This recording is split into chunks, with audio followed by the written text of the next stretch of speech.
Hello everyone, Toby here from Stort Biltong, and today I'll be showing you how we braai a tomahawk steak to perfection. For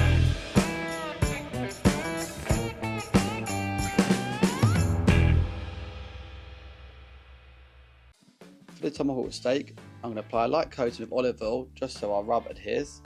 The seasoning going with this is just a simple mix of salt, pepper and garlic. Don't need to go over the top as we want to use the flavour of the meat. Once you've done one side, you flip the meat over, do the other side, get a nice even coating. And with the remaining seasoning on the board, just roll the fat cap on there, make sure it's seasoned all the way around, get that even flavour. It's a personal preference of mine not to over season the meat. I just apply a light coating as I prefer the flavour of the meat to come through at the end of the cook. We'll be cooking this steak over charcoal, using the charcoal we get from our friends at Namibian Hardwood. We usually use BRAAI wood, but for demonstration purposes we just use charcoal as it's a bit easier today. Still got that nice flavour, but we're cooking it over direct heat to start off with, get a nice sear on the steak, get a bit of colour, a bit of flavour. Then we're moving it off into indirect heat, put the lid over the BRAAI, letting it cook through for about 20 minutes, cooking it to about 58 degrees Celsius, get it through to about medium rare, just before medium. Let the fat render down nicely, get all the flavours out, it'd be perfect. I love all cuts of steak. Ribeye is one of my favourite. In South Africa, I was BRAAI and fillet all the time. Unbelievable cut, so tender, so nice. But tomahawk is just unbelievable. Basically, ribeye on the bone. That bone gives you an extra bit of flavour. It's just perfection. I've picked 3 classic sauces from South Africa here to pair with my steak. The first one is 6 Gun Grill sauce, who also do a seasoning which is very, very good. We use that quite a lot on our stuff. When I went to watch the Stormers play in Cape Town, the 6 Gun Grill logo was plastered everywhere, all around the stadium, on the kits. It just shows how popular it is. The next one I've chosen is Mrs. Bull's chutney. This is an absolute classic.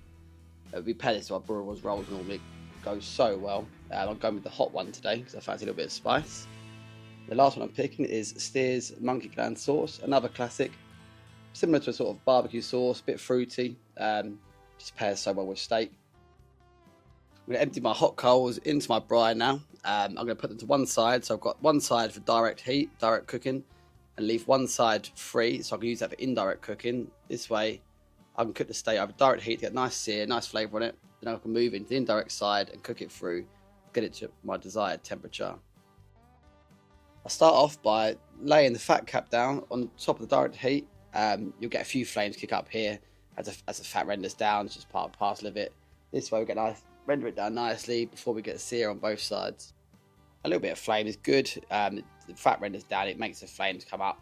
It gets nice, it renders it down nicely basically, but you don't want too much because it'll burn the meat.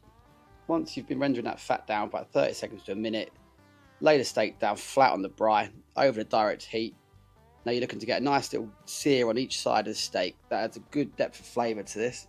Don't skip this step out. You can see you've got a lovely bit of charring going on here, nice sear, the colour's lovely. I'm going to now flip it over and try and get the same on the other side. I have a lot of friends in South Africa who like to marinate their steaks in a sauce before they BRAAI them.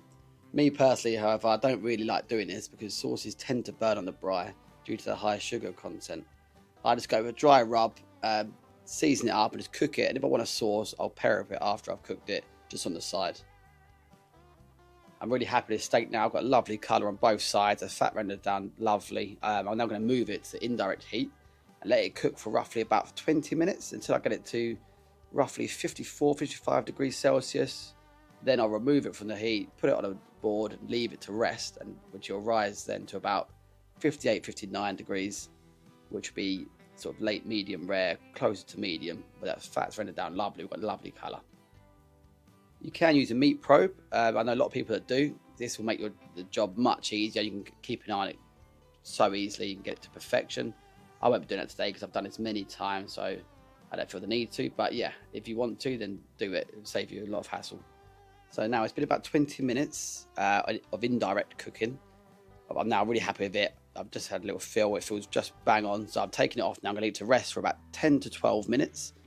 And let it reach about 58, 59 degrees Celsius, that perfect temperature. Then we'll slice it up and serve.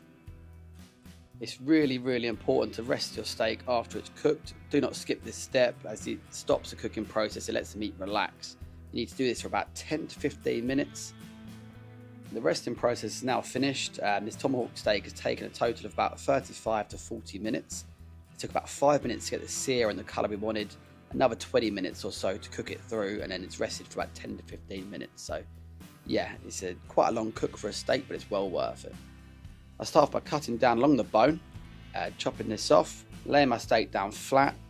Now I'll be cutting slices against the grain. It's now down to you whether you want to cut it into thick slices or thin slices. I've gone for quite thin slices today. You see how easy our knife cuts through it. It's like butter. Lovely cut steak, very tender. But it's got that nice fat in there as well, the extra flavour. Once I've finished slicing this steak up, I want to present it out nicely on the board. I'm going to top it with a little bit of Maldon sea salt.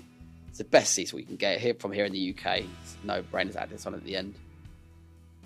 As you can see, the steak is nice and juicy, nice and tender. I'm going to serve this up now with the sauces I picked earlier and enjoy it. Guys, if you like the content we produce and like this video, then please like, please subscribe, please comment below. Tell us what you'd like to see. We enjoy doing these videos. Your support's really appreciated. It goes a long way. Some of the comments are so funny. We love seeing them. So yeah, thanks for watching, and see you next time.